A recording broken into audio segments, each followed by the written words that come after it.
What's up, y'all? Welcome back to another episode of La Serranita. We are super excited to be introducing our first ever guest for our new segment, Las Voces del Pueblo. This new segment is actually sponsored by Biz Stoop, so shout out Biz Stoop. The point of Las Voces del Pueblo is to foster intergenerational conversations regarding topics that Melly and I find really important and close to our hearts. And we're joined by three amazing guests and dear friends of ours. So we're going to go ahead and introduce them and then get started with the conversation. Melly, do you want to introduce our first guest? Yes, I'm very excited to get the chance to share space with all three of you today. But our first guest happens to be Lino Perez, who was born in Oaxaca to a family of Zapotec ancestors. Starting at the age of 2, Lino actually made his way over with his family and settled in LA, where the heart of Koreatown quickly became his home. His passion lies in bringing financial literacy, awareness to communities of lower socioeconomic status and those within minimal access to resources. An experienced financial advisor and educator, Lino also serves as an adjunct professor at CSU Northridge. So welcome. Welcome, Lino. Thank you very much. I'm so excited to be here with both of you. Thank you so much for joining us. And then we're going to introduce our second guest, Dr. Luis Sánchez-López. Luis is actually an assistant professor in the Department of Chicano and Latino Studies at the University of California, Irvine. Dr. Sánchez-López is a Zapotec scholar who was born in Tlacolula, Oaxaca. He earned a PhD in Latin American history at the University of California, San Diego. And he is a member of the Critical Latinx Indigeneities Work Group and co-founder of the Oaxacan College Initiative, a community-based project aimed to increase the number of Indigenous Oaxacan students attending college. Luis, thank you for joining us. Thanks for inviting me. And then we have Brenda Nicolas as well. Yes, lastly, I'd love to introduce a fellow paisana, but also Doctora Brenda Nicolas, who happens to be an assistant professor in the Department of Global and International Studies at the University of California, Irvine. Her work looks at the trans-border communal experiences of Zapotecs between LA and Oaxaca. As a trained interdisciplinary and area studies scholar, Dr. Nicolas uses indigenous thoughts and voices from the global south to bring into dialogue Latin American, Latinx, and indigenous studies. Welcome.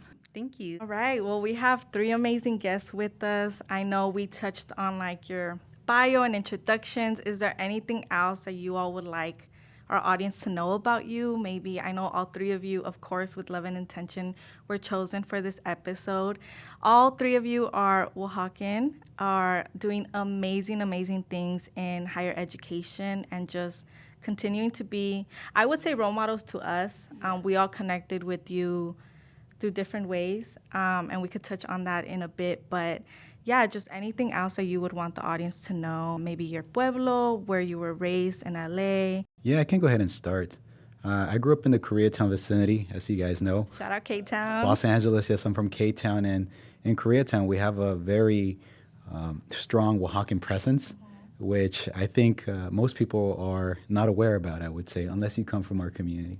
Unless you're Oaxacan, yeah. Unless you're Oaxacan, right? So I think it's very awesome to have that culture, especially now as like a lot of our paisanos, like the first generation that migrated here, are like leaving back to Oaxaca, or some of them are passing away. I think it's up to us now to maintain that culture, the kermeses, and everything that they had going on when they were here. Hi, everyone. So my parents are from two different pueblos. I identify more with San Jerónimo Xochina and the Sierra Norte. And my mom is from Sánchez Alto, which are neighboring pueblos, mostly originally Zapotecos, although we do have a lot of Chinantecos now. And I was born and raised in LA, specifically in Crenshaw and Pico. And as I had my conversation earlier with Lino, it's not necessarily Koreatown, but I'm like, when I was growing up, right, we knew it as Koreatown. So I'm like, I get it probably changed somewhere along the way. It's Mid-City now. It's the Borderlands. Borderlands, right? Borderlands, right. Yeah, so I was born in Tlacolula. Both my parents are from there. And I came as a baby, so I grew up in Hollywood. Moved around a little bit, but I was always there. In Hollywood, went to schools in Hollywood, public schools.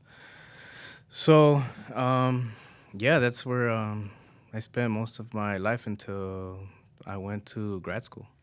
Now, my question is, are we all products of LAUSD? Yes, I am. Yes. Okay, shout out to LAUSD babies because it was rough. But, look, we're amazing products of, I don't know about like LAUSD as a system helping us so much, but getting our own tools to make it out and, pursue our education. If I might add, I still crave the coffee cakes. Oh my gosh, yeah. And the little hot dogs and little buns. And the weenie, the weenie in the blanket. That's what it was called. I loved it. Well, I guess. Like talking about LAUSD, but also, I guess your K through 12 experience was one thing. Now diving into higher education, from your bio, you attended San Diego. How was that experience leaving LA? It was hard, because I went to community college, so at Santa Monica, and so I was living with my parents. Then I transferred to UCLA. I was still living with my parents, so I never left. So going to San Diego, and it's only like a 2-hour drive, but it felt. I didn't expect to feel that way when I was packing my stuff and like leaving, And then basically I would come back in the summers, but I never really moved back, And so, they got married, moved out, and so I still have a bunch of stuff there, but I haven't lived with my parents since like, I don't know, formally since 2014, So yeah, so it was hard. I think my family, my parents, and also my extended family, my cousins, my uncles, my aunts, they've always been very supportive. So like, I got a lot of love from them, and my mom would like cook stuff for me and like, give it to me, like, hey, take this. Lucky. Yeah, honestly. So she would pack you food and you take it to San Diego? Yeah. I love that. Yeah. That's great that you had that because... And I wasn't asking her for it, right? Like she would. It's a love language. Yeah. So, so it was just like different ways of supporting me, right? So it was hard. And then, I think grad school in general is very rough, especially that first year, being first gen, not knowing what to expect, and so I think at different stages as you move along, it's hard in different ways. Yeah, you mentioned, so you did undergrad at UCLA and then your master's at San Diego. Did you experience any, since you were living with your parents during your time at UCLA, did you experience any like culture shock at the UCLA campus, or do you feel like that didn't come about until you attended San Diego? I don't know about culture shock. I grew up in Hollywood, so I think I was always aware of like boundaries in the neighborhood, right? Like if you go across a certain street, like you're policed, right? Way more. And so like, you're kind of aware of that at a very young age. But what I did think about was the very first time I saw UCLA, I hadn't gone in, but I saw it. I was driving, my mom was driving to my tia's job because my tia used to clean houses up in the Santa Monica Mountains. And so we were on Sunset and we drove by UCLA. And so my impression of UCLA was that, right? Like, this is not a school for me, So being there, like, I would think of that. I was a child, I don't remember how old I was, but like, I thought of that, right? Like, it never crossed my mind that I would be here as a student, So I guess that would be the closest thing to, like, culture shock.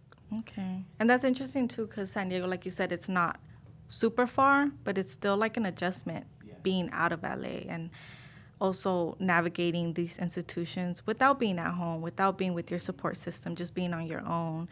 Because I went to Berkeley, and that's like a 7-hour drive. And during those times, I wish my mom could pack me some food and I could send it with me. And it was hard to like have that connection with LA because you're so far, but also despite whether it's 7 hours, a 2-hour drive, it still feels like distance, Yeah. Brenda, where did you go to undergrad? So for undergrad, I transferred from SMC, just like Luis, and I attended UC Riverside.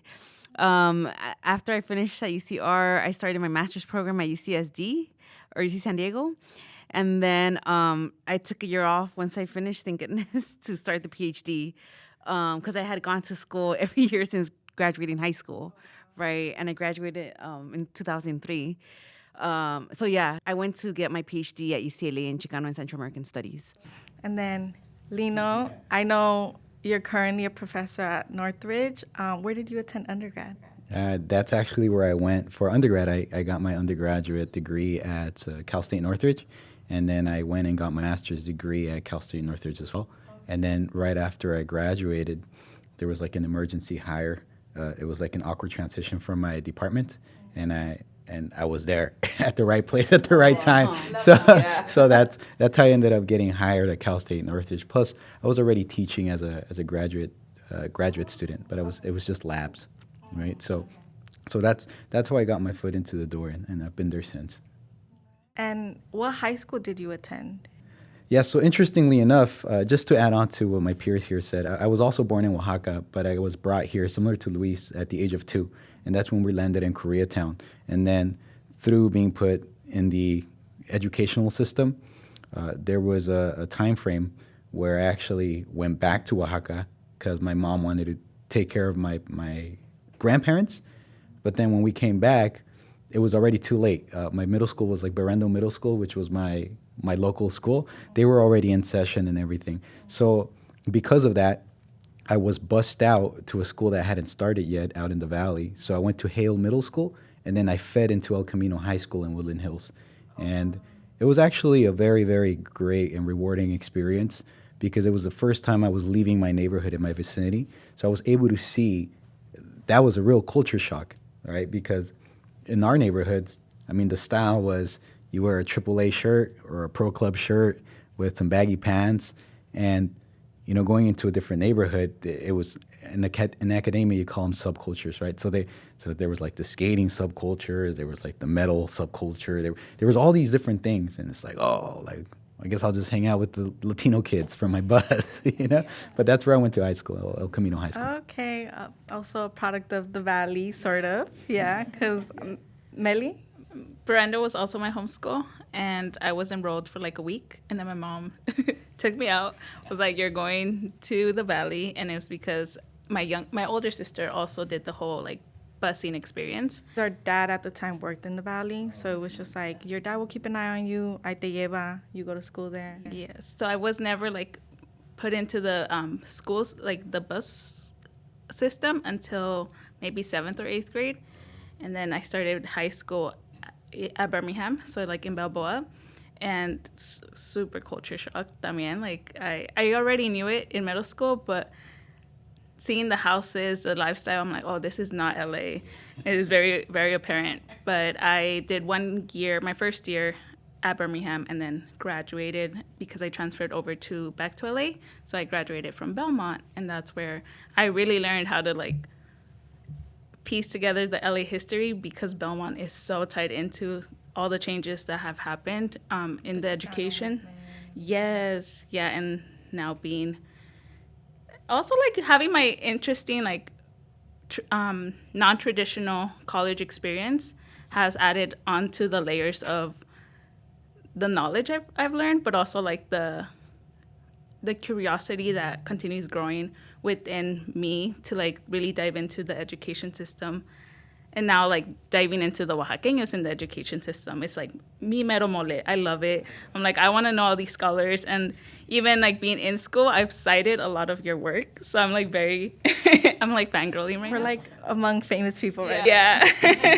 I feel like in one way or another, we have crossed paths and build community. But now more than ever, we get to see your faces on this episode, and now you guys get to join us. I want to talk about even how we crossed paths and how we met you three. I feel like it's just very interesting because also Melly and I have had this conversation about recently, like there's been a conversation online about specifically Latinos in education. And I want us to focus on Oaxacans in education because we're really doing the damn thing. We have amazing role models who are really kind of setting us up for success because there's just this conversation going on online. Like some Latino, I guess, influencers and people who have a big social media presence aren't setting up the best example for the youth when it comes to exploring higher education and college. And we're always like, whatever makes you happy. If it's school, if it's not school, whatever makes you happy, as long as you're trying to always strive for more. Because, I think we acknowledge that our parents came here, and even your own experiences not being born here, like it's a rough upbringing, especially being from LA, especially being from LAUSD. And Melly and I have a interesting perspective because she went the non-traditional route. I went the very traditional route. I went to Berkeley right after high school, and that was thanks to a lot of the mentors that I was able to encounter throughout my high school time, because I was very much following the same path. Like in LA, it's very much you don't really care about your school. You don't really know how to apply for college. At least that's how it was in my high school and the people I was surrounding myself with. And then it was through mentors that allowed me to know, and my own sister, our older sister, who also now works at Irvine, having her get her master's at the same time that I was graduating or getting ready to graduate high school, it played a positive impact. But a lot of students don't have that. A lot of younger kids don't have those positive influences in their own family.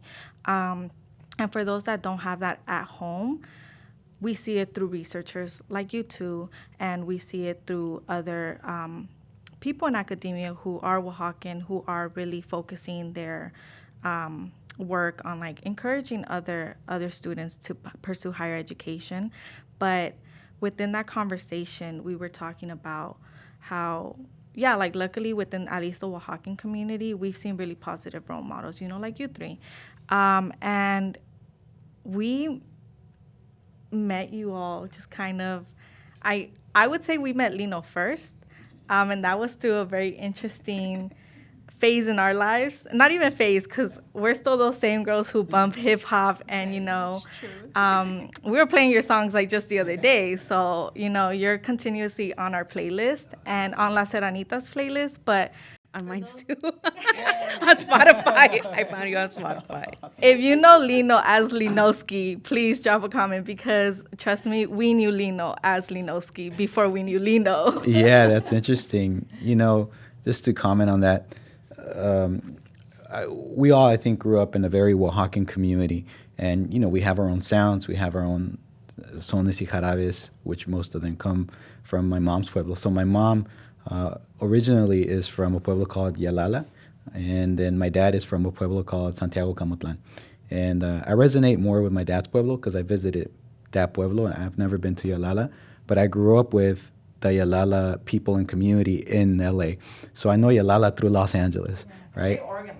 Right. So I played in the Banda Filarmónica de Yalala when that was around throughout all my childhood.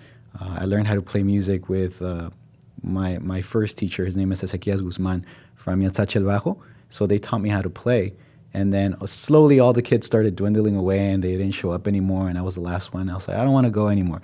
And then my dad had a lot of friends from Yalala, obviously, and so they were like, why don't you bring them over here? So that's how I ended up kind of going over there, and I made all my friends there. I still keep in touch with some of my friends that I grew up playing music with. But, when you get into that transitional period, I think happens in middle school, somewhere around middle school, around 13 years of age, you got to kind of start finding who you're hanging out with, And, I again, in academia, you call them subcultures, right? So the subculture that kind of saved me from, having an identity crisis or not fitting in was the hip hop subculture. So I was heavily embedded and invested in the underground subculture of hip hop and what that entailed. And it wasn't until later on, I would say around 16 or 17 years of age in 11th grade, that I actually started trying to make my own music and write my own music. And by the time that I graduated high school, I was already recording, and it didn't really take off until I met a certain group of friends. Obviously, you guys know them as the Ana Hino crew. Shout out Ana Hino. Mm-hmm. So I met them. My friend David, he did everything. I mean, he did videography, he recorded, he made beats. He used to go by Infamizi back in the day. So he was just I connected with him on the internet. I was like, hey, I want to buy a beat from you. And it so happened that at the time he was living in Koreatown. Oh, wow. And so I was like, I'll just meet you right there by the Wiltern Theater. We met, we hit it off, we became very close friends. But he and his whole like crew, like, or not crew at the time, but his whole network, they already had a following, right? They had a following, and I kind of just got plugged in there, and people liked the sound, I guess, and and then from there I just started releasing video and music after music and video after video. It was like the only thing on my mind throughout my early like 21, 22, 23 years of age. It was like, all right, let me get home and just do this, right? Let me get home and just... That creative passion. Right, exactly. So that was a period in my life that I hold very dear to my heart. You know, at the time when you're in that time frame, you don't consider like, oh, there's going to be a time where maybe we're not all together anymore, or there's going to be a time where I'm going to have other responsibilities, you know? So you kind of just in the moment take it for granted. But now reflecting back on everything that I've done, in terms of like music and everything, I'm really happy that I did that, and I got to meet the friends that I did and have the outreach that I did. I didn't realize so many people were going to resonate with the music. Again, I was doing everything from a perspective that I came from, right? First generation, you know, trying to navigate the academic system, trying to graduate, right? Immigrant parents, working, and so. I think that's why we still bump your music to this day, because it's relatable across first generation communities, first generation kids who are trying to navigate, at least like us, like navigate LA and living in LA, but also trying to get comfortable with like higher institutions, like higher educational institutions that look very different than what LA, at least the LA we grew up in, looks like. And we appreciate that you talk about that in your songs. At least when I discovered your music through Melly and through just the underground hip hop scene. Like it was, if you knew On a High Note, you knew Linoski, you knew everyone else, you knew Vel, Rev, like everyone, you know? Yeah, absolutely. And I find that interesting too, because like you said, you come at it from a Oaxacan perspective. You know how to build community within the Oaxacan community. But I think that easily translated for you in the hip hop scene, networking and building community, finding friends online, through events, through, you know, underground hip hop stuff, you know? Yeah, and that's how I met Melly, because Melly, she's been a day one supporter, right? I knew her from an online presence before I knew her in person. Yeah. And so she reached out to me randomly and was like, hey, are you from Oaxaca? And I was like, yeah, I am. How'd you know? Right? We'll give it away. What gave it away, you know? Yeah, but she's like, hey, I'm at Tisan, and then she invited me to perform at the Chicano House. Yes, 2017. Yeah, a while back. Probably, around there, I think, maybe 2016 or 17. And so that was the first time we actually met in person, but we had already been in communication, right, beforehand. And then we became friends. After that, we were just friends. It's funny because that's kind of the interaction you all had with like specifically underground hip hop and like that online scene. And that's what Melly and I talk about with Oaxacans on social media. We've known Oaxaqueñas and Oaxaqueños online for years and never have met them in person. Yeah. There's people that we know from the East Coast. We've never, obviously, what are we going to be doing in the East Coast? We're from LA. But we know them, and we feel safe enough to call them our friend, you know, an online friend. But that's how community has been built for Oaxaqueños here, and, you know, younger generations too, who now have access to the internet compared to like our parents, building community in person through organizing, through calendas, through different stuff. With us, it's like we have the power of social media on our side. And I think you see that in the same sense through underground hip hop and what it was back in the day, because it's unfortunately not the same now. Yeah, just to add on to that, I've been following Brenda for the past 2 years on social media. We do follow each other. Yeah, and I've never met her, so. Till today? Yeah, till Oh my God. today. Yeah, I was like, oh, he looks a lot younger than I thought. I knew she was a professor. You started at LMU, right? Mm-hmm. Yeah, so I knew, I was like, oh, Oaxacan, a professor at LMU. Fucking follow that right away, you know? I think like Lino mentioned something really important, because when we were growing up, right? So Luis and I met, I'm like, we're an item, but we met in community college, right? We transferred pretty much together, and we went to graduate school and whatnot together, different schools.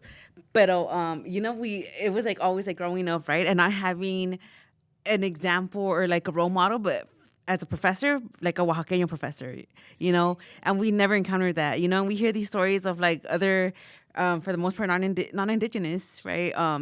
Mexican or non-indigenous, Latinas, Latinx, Latine, right? But for us, I think it's really specific, right? Not having that Oaxacan indigenous specific role model, right? We didn't have that growing up, and right, we went to school in the 2000s or to college, right? So we still didn't have that.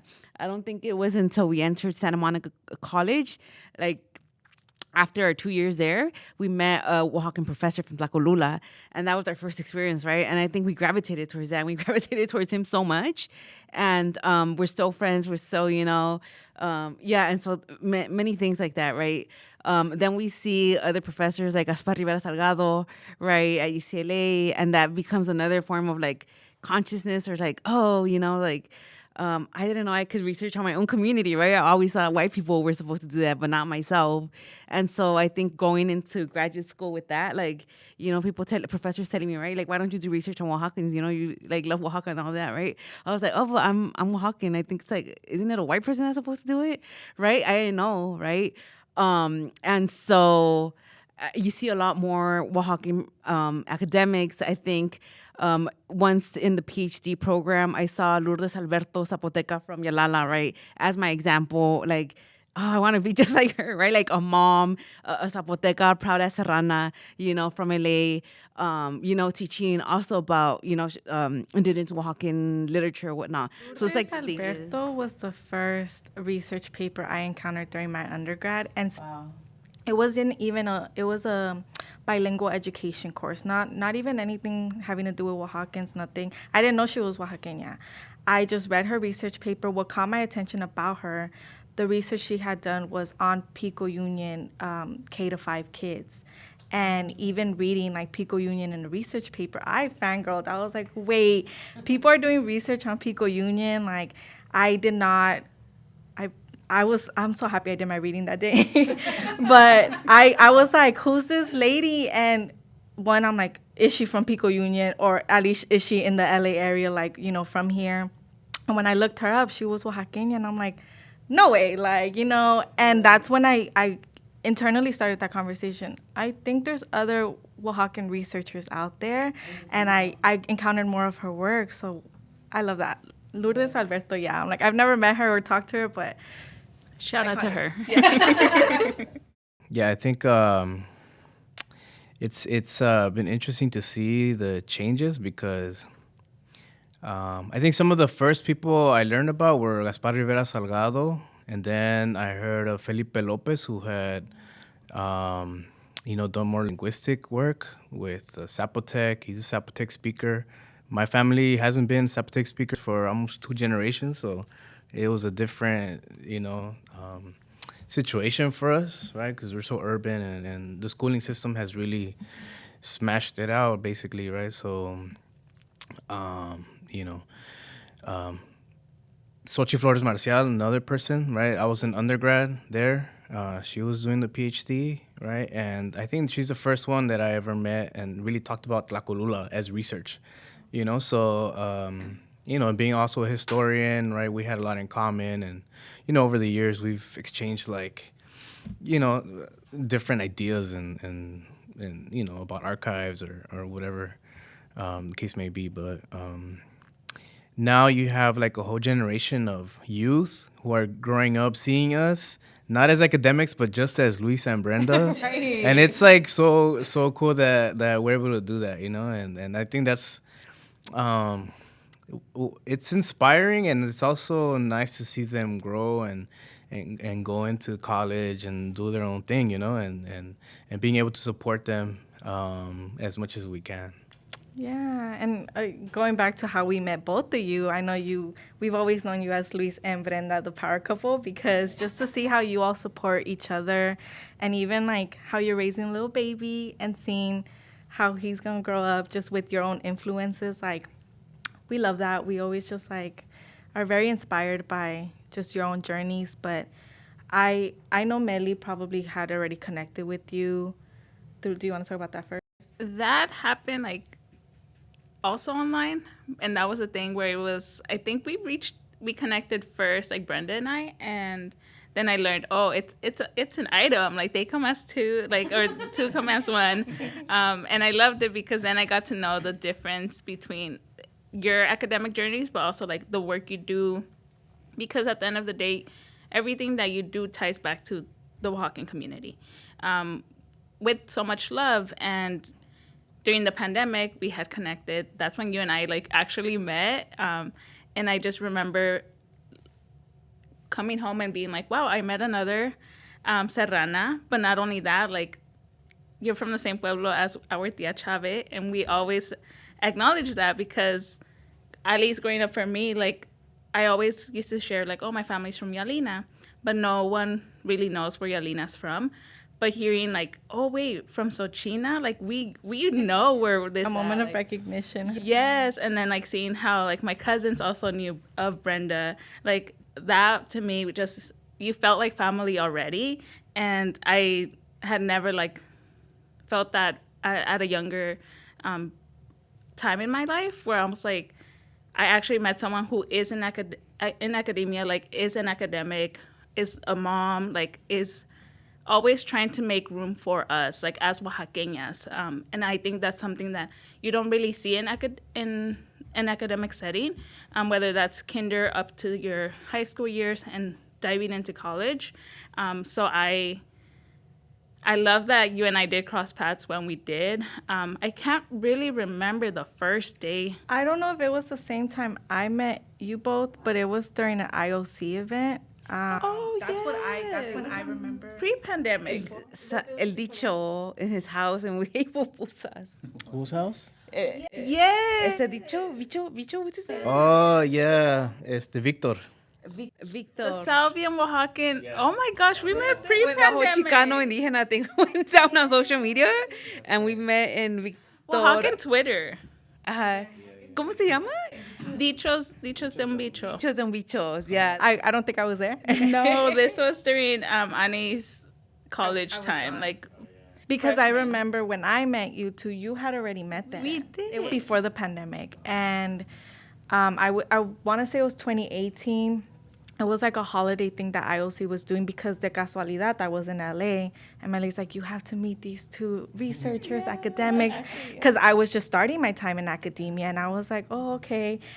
I was a freshman at the time, my first semester. I had no idea how to connect with people, how to introduce myself, how to find a mentor, nothing. So I was just like, oh, hi. And that's it, you know. And I know I like followed you both on social media, but it was just a brief interaction. And then I just remember just connecting with you both online. And then actually during the pandemic, I'm sure you two had already connected. But we were on a call for Oaxacal. It was a class you two were a part of, or maybe just you. I'm forgetting. And I don't know how we like started chatting on Zoom in the middle of the class. And she told me, she's like, do you know Leslie? And I was like, Leslie Bautista? I'm like, that's my cousin. And, you know, being from the same pueblo and everything, I was like, I love that. I was like having so much fun just chatting it up with you while we were basically in class and you were presenting. But it was just like those small interactions that stem from Oaxacan Twitter, because that's how like you hear about events. That's how you hear about other Oaxaqueños. That's how you connect online. And to see, again, even today, to see that being taken out of just social media and like behind the screen and having those in-person interactions, they stick with you. Like, you two just met right now in person, but had been knowing each other online for a while. We had connected with you all, like maybe in person first, but that really translated online. And then I think it happens to a lot of Oaxaqueños that like those little connections come out of nowhere. Like, we could be in a Oaxacan event and we just bump into someone that we know on Oaxacan Twitter or on the Instagram side of, you know, where the Oaxaqueños are at. And our family, you know, being Oaxaqueños themselves, but having a different experience with how they build community, especially our tias, they're like, wow, you know everyone. And we're like, it's just we're online. Yeah, online makes it easier. Interestingly enough, you guys all know Sandy, right? My cousin. I met her on Twitter. Yeah, I love this story. Please share it. Please share this story. I love the story too. So I was driving down 6th Street and I saw a bus bench on 6th and Alvarado with the yalalteca, like a typical like yalalteca wear, and it was just like an ad that was on a bus bench with a lot of other like artists I think were there, but that's the one I was like, whoa, what's that? So luckily I was at a stop, so I wrote down the artist's like Twitter handle real quick because it was on there, and then I went on Twitter. And then I was just like, yo, I just saw your painting of the Yalalteca on a bus bench. Just want to let you know that it's sick and keep grinding. You know, I just random tweet to a random artist that was from Oaxaca. We saw that online interaction in real time because we had Sandy on Twitter. Okay. So to see that, we love hearing this story. Okay, and then so she like tweeted me back and she was like, thank you. And then it was like, I think you're my cousin with the question mark.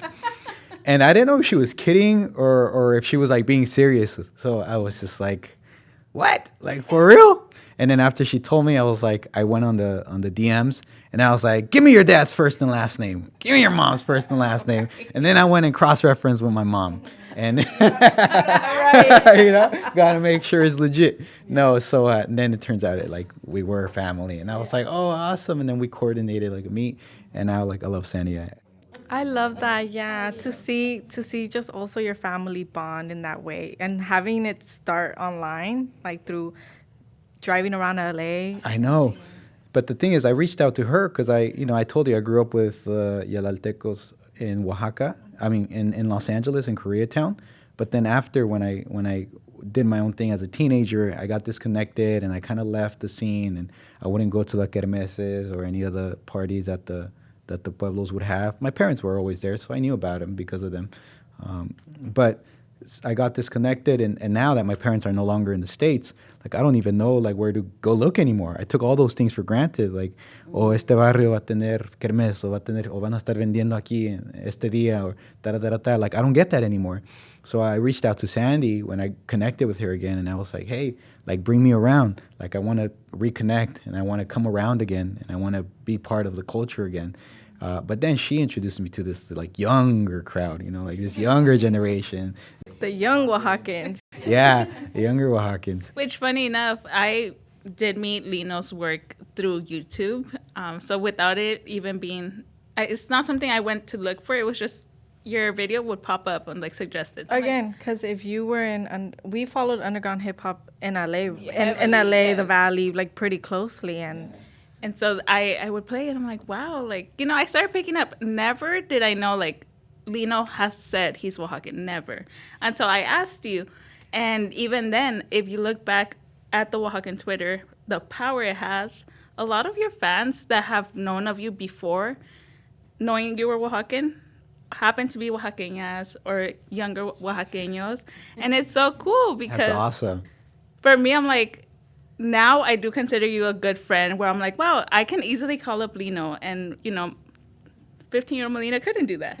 But funny enough, like when my friends notice that, they're like, wait, like I love Lino too. And I'm like, the fact that we were chamacos, just you were creating art and we were over here loving that. Like, congratulations for writing your own story. No, I think in the moment, I wish I would have known so that I would have like been more like, dude, we should all hang out or something, you know? But again, at that time, those conversations weren't happening online.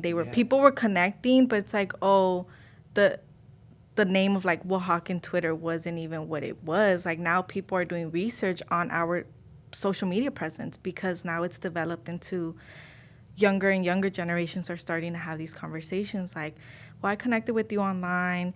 I know you do this. And you build your network so differently now compared to what it was back then. Like it was just starting to develop. Yeah, so I think during that time. Yeah. So yeah, again, if I would have known, I mean, like you said, we weren't having those combos back then, right? And even now, like I get messages still like, hey, when are you releasing like new stuff? And it's just like I was telling Luis earlier, it's more therapeutic now than anything. Like I hoard everything that I make, and I just don't put it out like I used to anymore. If you have an album release party, sign us up. I know. You should do one on Oaxacan Twitter. Oaxacan Twitter album release party. Maybe an invitation only for the Oaxacan Twitter. Yeah, we'll have café de olla and right. And pan de cazuela from Tlacolula. Yeah. Pan de la Sierra, please. Yeah. Just kidding. That'll be Oaxacan lo-fi. Ooh, oh.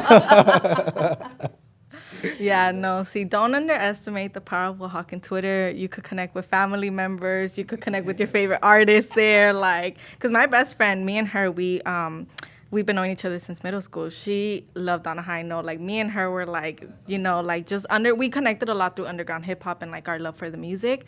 And we stopped talking about On a High Note for a while now. We're older. Of course. And recently, you performed at one of Melly's art shows, and I told her, and she's like, "You have Lino going? He's gonna perform?" And I was like, "Yeah, we know him." And she was like, "How?" And I'm like, "We're Oaxacans. We know each other." Like, and she was like, "You guys really do?" Because she's not Oaxaqueña. She was just like, through that, she saw the power of like even those connections. Because she's like, I don't think anyone could get Lino to go perform like that. Because again, you're not doing music like back in the day. You're absolutely right again. But if it's like a close friend or something, I'll be like, yeah, I'll rock. Like I'll do something, like for friends or whatever it might be.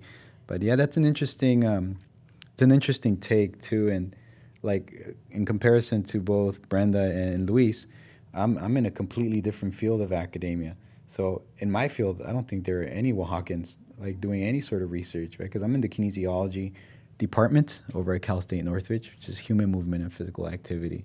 But when I took all my undergraduate courses at the university, for me, it was so refreshing to just know that there were things like Chicano studies where you talk about, like farm workers in California and the history, or where you talk about like indigenous populations, because I'm coming from a predominantly Caucasian suburb in Woodland Hills for high school, and so being placed in these general ed classes, when I found Chicano studies, I didn't even know it was a thing.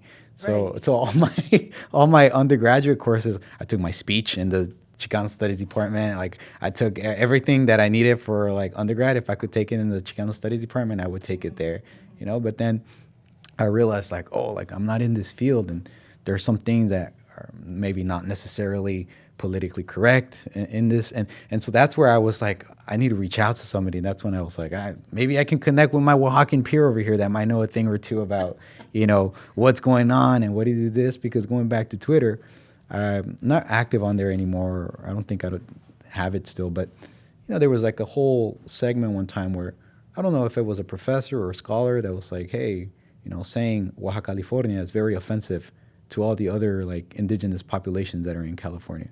And I was like, well, I don't know, man.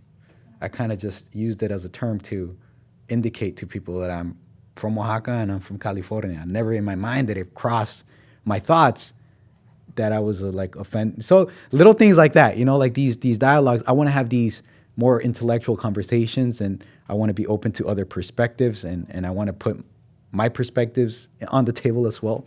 So I think it'd be great to just network with other scholars that are out there. Yeah. No, and that's true, though. I feel like the Oaxacan scholars that I've connected with, also, they're primarily in, like, that research area of higher education. Like, and I love that because, again, like you said, for a really long time, we were under the impression, oh, we don't do that.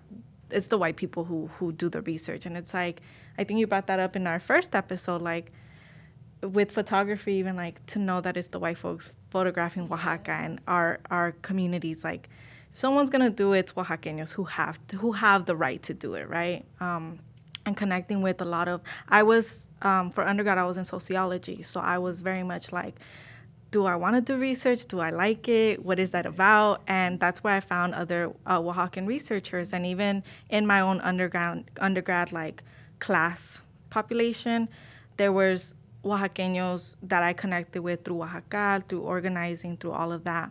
And they all wanted to do research. And I was like, oh my God, am I a bad Oaxacan because I don't want to do research? Like, and I just don't understand the process of doing the research and like having a whole research paper. And so I got more into like the creative side and like marketing and stuff like that, and use sociology to like really understand like social media as a whole. And that's where I'm like, oh, what fascinates me is the Oaxacans on social media. The whole research process, I'm gonna leave that to someone else.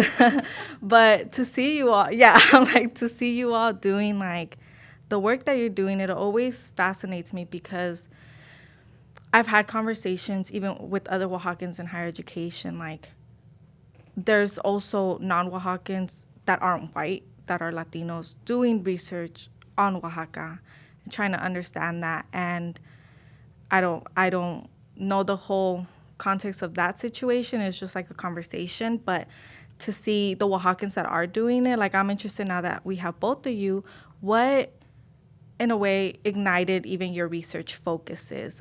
Like, was it your personal experiences? Was it what your family went through? What even captivated you to be like, oh, this is what I want to do? Research is something that's calling me. Well, you think it's there's this whole idea, right, that research has to be objective, right? And a lot of our students come in with that idea still. And so I think for me, it was always about learning about who I was, who my family was, where we were coming from. So I think because of that, I always gravitated towards history. So I wanted to learn about Oaxaca or Mexico even, because we didn't get that obviously in K through 12. And so I ended up majoring in history, and then when I transferred to UCLA, I did history, but I was also taking a lot of Chicano studies courses, because that's where a lot of the content that I was looking for was, being offered. And I think that kind of goes for a lot of people too, like us, who were looking for that type of content, right? We gravitated towards that, even with the critiques that we may have about it or what have you. So it was a space for us, right, to kind of, develop a lot of the ideas that we're still thinking through.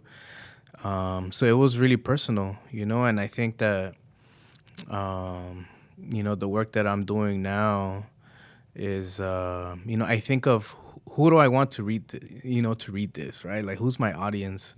And I think of the young people like myself, because, like, I was a youth a long time ago, right? But, the youth today are going through the same things that I was going through, So I think I keep them in mind all the time, right? Like, that's who I think about when I think of who I want to read this.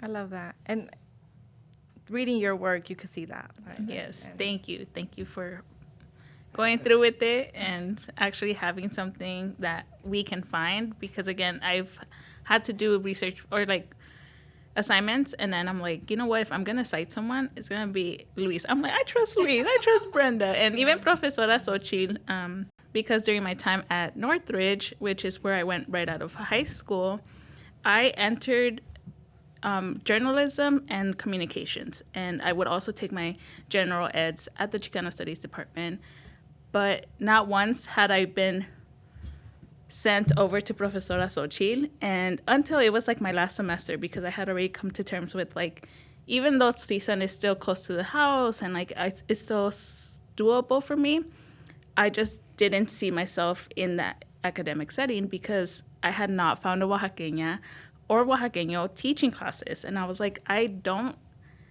not getting like my full experience here. So it was like the last maybe even few weeks or months when Profesora Xochitl and the Tlaculu Locos had announced the public library mural and exhibition and all the hard work. And she even had, I believe, a class connection to that. And there was people I had been organizing with at CSUN that were taking that class. And I was like, no one told me there's a Oaxaqueña. And so I think if I would have met her maybe a semester sooner, I would have stayed. But even then, I wouldn't have met all the other scholars that have come out of different schools, because I also thought, I'm like, well, CSUN, the Chicano Studies department, the history there. I'm like, is it only here? I didn't know that other, like, higher eds, even community colleges, like, although, yes, the chapters may be small, there was still Oaxaqueños on those campuses. And now hearing all of you, like, through your own experiences, you find each other. And I feel like throughout the years, I've had the ability to find all of you. And again, I thank you, because as a student myself, and I'll always be a student, which is also the fun part about life. Like, I'm down to learn on a random day about a random thing, but I will learn. And that's the thing. Like, I also see the younger versions of yourselves wanting to have the resources, because you as a kid would have loved that. And I thank you for that, because I am also trying to like heal my inner child while also acknowledging like Oaxaqueños still exist, Oaxaqueños are still doing the work, and we deserve to enjoy these spaces. I think I could add for myself really quickly that for me, it was. When I started college, I started like in the most basic math, not even college level, just like English. And so it took me a while to get out, right? I went to school my whole life, of course, public school at a USD, but I went to an underfunded, really new school on Hoover and Jefferson. Are you gonna name it? 32nd Street, and then the high school is like USC Mass High School. And so it was so new that it was so underfunded, so poor, so low performing, right? And it was magnet, but so I went to that school my whole life, right, from first through 12th. But I think like for now, so it's been hard, right? And I think we talked about it outside with Lino and Luis about like writing has always been hard, right? And it's been hard, I think, for each one of us. And now as professors, we hear it from our students, from our brown students, right? And I think for me, like, yeah, I have my heart for like all students. But of course, I see my reflection, right, as first gen, as, you know, because our parents only like didn't even finish elementary school, you know, like those are the students that I'm really trying to aim and that I'm really trying to work for, right? Working class students, right, or working poor. So when I got into my research, right, I'm like, oh, but what should I do in Oaxaca studies, right? Because I'm like, there's been so much written, right? And they tell you like, oh, something that's new, something that blah, blah, blah. I was like, well, everything that I have read so far doesn't talk about me, right? Doesn't talk about the U.S. raised or the U.S. born, right? And like, we're still Oaxacan, you know? And like, I grew up participating in Las Danzas de mi Pueblo since I was 8. And my sister, my older sister, right, she passed away many years ago. And then like all these other kids from in LA that I grew up with dancing, you know, my parents are from different pueblos. Both of their pueblos have had that since not the 90s, but before the 80s, right? Because that's when my sister participated. And so I'm like, I don't see any of that written. And so I'm like, okay, I'm going to do that, you know? And so that's what really motivated me to do it, right? My parents have been involved with their, like, Uniones de sus Pueblos since they started here. And my dad helped form our band de Xochina with his paisano, Pancho Lopez, right? And so I think they're obviously, like, growing up as kids, you don't know what's happening, but you get something from it when you become, you know, conscious to something of it, perhaps college, right? And I think for us, now seeing like the younger youth, like email us, high school students, undergrads, right, trying to apply to graduate school. God, that's so fucking rewarding. Like, it makes me want to shed tears, you know, because it's like so joyful. And so then I have my nieces one, she's finishing her first year this week, actually, at John Hopkins, right? And my other one is starting Dartmouth, next year, right? So it's like, you know, not that college makes you better or you're better, but it's like, it's an accomplishment, right, for our communities, right? And like you said, like, when we see her, when we met each other, it's like, you're Oaxacan, cool, you know, like, it's something else that makes you, like, that's where my heart is, right? That's where our heart is. And there's other Oaxacans in these spaces, and yeah, it gets you emotional, because I mean, obviously you all have been doing the work a lot longer than we have, and like paving the way, like we've said, but we also start thinking about our niece is getting ready and she wants to be a doctor. We've never had anyone even enter the medicine field in our family, and we've had sociology, it's very few of us that have gone to college in our family, but the ones that have, like, it's more on like the writing side and not anything medical related. And for her, we told her, like, well, we know Oaxacans in academia in whatever way that they can help you, but now we know Oaxacans in medicine, and that's through the power of social media. We've connected her and we've sent her resources, and she's also in awe, like, how do you even know these things, you know? And it's like, again, through just being in community and, you know, always having that appreciation for other Oaxacans online who are, again, like, putting in the work to pursue something, a degree, a title that brings them passion and joy, and like whether it's through research, medicine, kinesiology, teaching, like it makes its own impact in several ways. Yeah, and it's a constant work, right? Brenda and I were having lunch like on Friday, I think it was, and we saw a group of like middle school students, and they had their hoodies on with the name of the school. And I looked it up real quick, and I said, "Oh, I think they're from LA." And I went up and I asked them, "Hey, is your school in LA?" And they're like, "Yeah." And I said, "Oh, okay. Like, who's in charge?" And they said, gave me the name. And I said, "Okay, I'll reach out. Next time you're around, we can coordinate, and I can show you my department." And so It was at school. it's in K-Town, 6th and High school? middle school. The Kim one. Oh, young Yoka. Yeah, Yes. I think so. Yeah, yeah. Yes. I don't know the full name. Yeah. I'm a product of John Leite. Yeah, and so we saw them, and then I said, "Oh, let me reach out," and so little things like that, like, I think can go a long way. Yeah, introducing them to these rooms. Right. I actually wanted to ask you all three of you, now that we're like getting ready to wrap up, just one final question. What is a piece of advice that you would give current Indigenous students looking to pursue higher education? And now that we've acknowledged, like, it's difficult, it's not that easy, but it is very heartwarming to see people like us in these rooms. That question is like super simple but super deep, right? And I'd say at this point in my life, I'd say always love yourself, and like, don't ever forget who you are, where you come from, because I think along the way, like, there will be people, institutions that will try to take that from you. Yeah. So always keep that.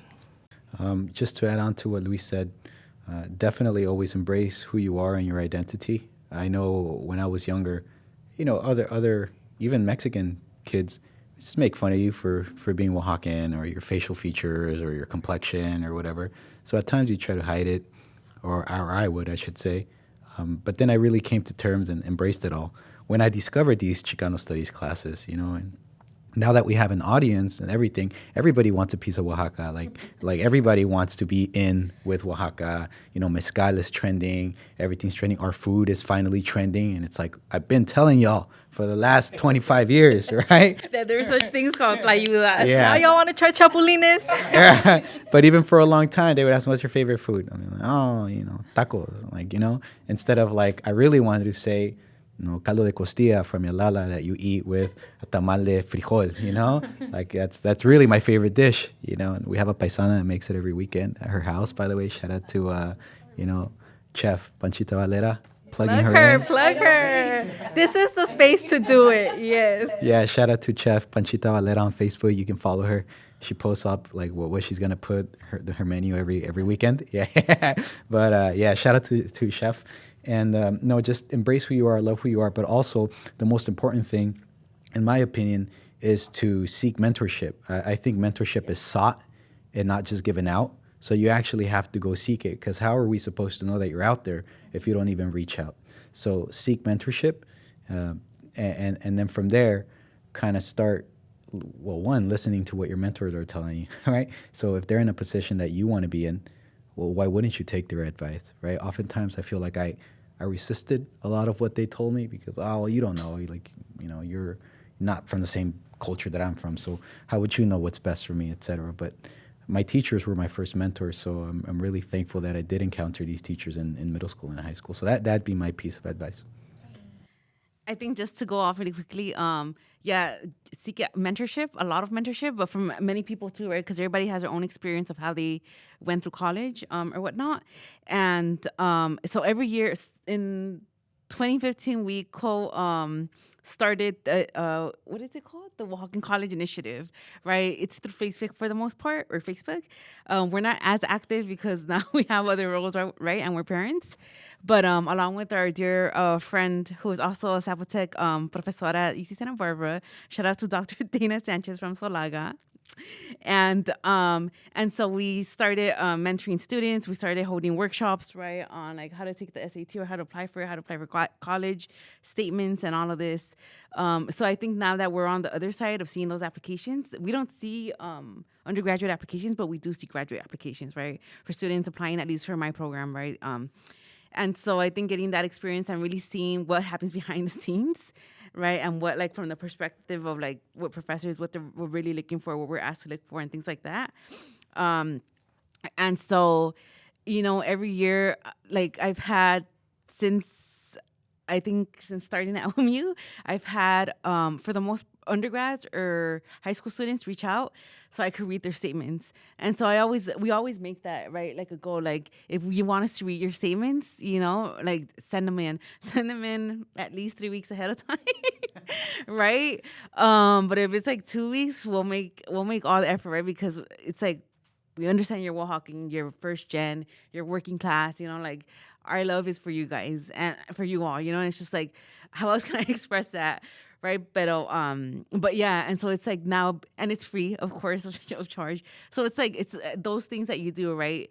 That I think many people don't see that happen behind the scenes, but that's our way, I think, another way of giving back, right? It's like always in community, right? It's like this practice of communal practices, no?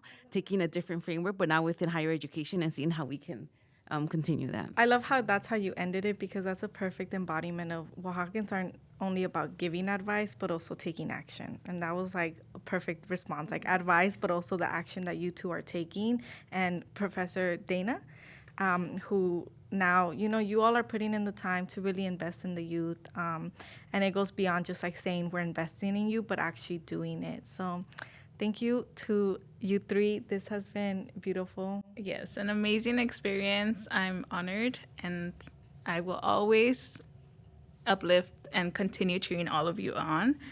Likewise. Thank you for joining us today. Yeah. And that was a pleasure. Thank you. Thanks for having us.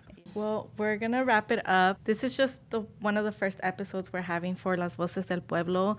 An amazing start to the segment, I may say. But yeah, to all other Indigenous scholars out there or Indigenous students who are aiming to just look at higher education as an option, you have three amazing mentors here. I would say us too as well. We're rooting for all of you. Yeah. But thank you all for joining us.